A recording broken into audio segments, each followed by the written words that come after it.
ఇడ్లీ పిండి పులిసిపోకుండా అప్పటికప్పుడు ఫ్రెష్గా వేసుకునే విధంగా చెప్తాను. 1 కప్పు మినపగుండ్లు రాత్రి నానబెట్టుకొని ఫ్రెష్గా 2 టైమ్స్ కడుక్కోవాలి. నెక్స్ట్ అలాగే 1 కప్పు సగ్గుబియ్యం రాత్రి అంతా నానబెట్టుకోవాలి.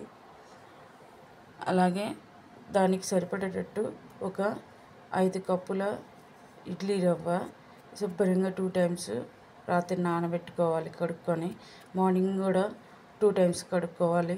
అప్పుడే కొంచెం తెల్లగా నీట్గా ఉంటే ఇడ్లీలు. దీన్ని ఇప్పుడు మిక్సీ జార్లోకి వేసుకొని గ్రైండ్ చేసుకొని పెట్టుకోవాలి.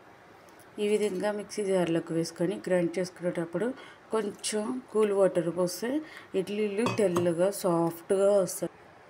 ఈ విధంగా గ్రైండ్ చేసుకోవాలి. చూసారు కదా మెత్తగా ఉంది. సో దీన్ని ఒక బౌల్లోకి తీసుకొని ఇలా ఒక గిన్నెలోకి తీసుకొని బటర్ని పెట్టుకోవాలి. ఇప్పుడు దీంట్లో ఇడ్లీ రవ్వని యాడ్ చేసుకొని ఇడ్లీ రవ్వ వేసి నీట్గా ఇలా కలుపుకోవాలి. చూసారు కదా మెత్తగా ఎంత బాగుందో.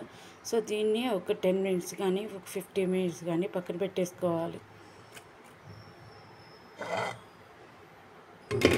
ఇలా పక్కన పెట్టేసుకున్నాక ఒక 10 మినిట్స్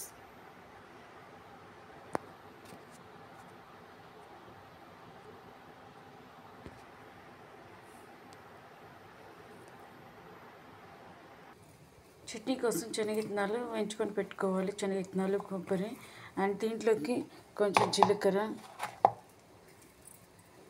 అలాగే పచ్చిమిర్చి, 2 వెల్లుల్లి, కొంచెం సాల్ట్ వేసుకొని గ్రైండ్ చేసుకోవాలి.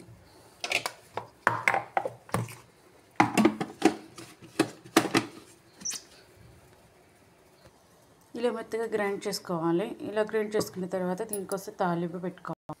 చట్నీని ఒక బౌల్లో తీసుకొని తాలింపు పెట్టుకోవాలి. తాలింపుకి వచ్చేసరికి కొంచెం జీలకర్ర, కొంచెం మినపప్పు, కొంచెం ఆవాలు వేసుకొని చక్కగా ఇలా పోపు పెట్టుకోవాలి. పోపు పెట్టుకున్నాక చట్నీలో కలిపి పెట్టేసుకోవాలి. ఇందాక ప్రిపేర్ చేసి పెట్టుకున్న బటర్లోకి కొంచెం సాల్ట్ వేసుకొని కలుపుకొని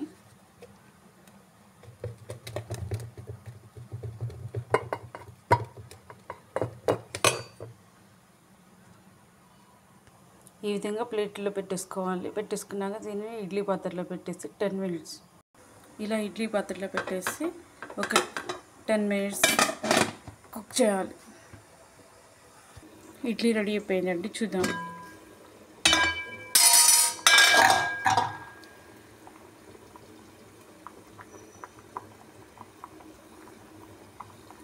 తీసుకొని ప్లేట్లో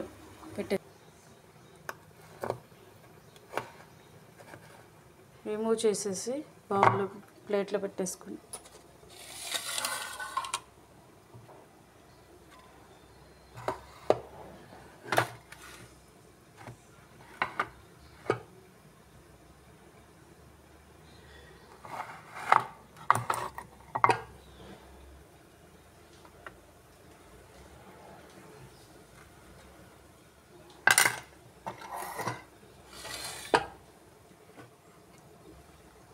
చూసారు కదండి ఎంత మెత్తగా ఉన్నాయో.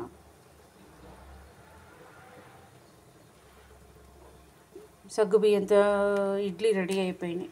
సాంబార్ చట్నీతో వేడివేడిగా తినేద్దాం.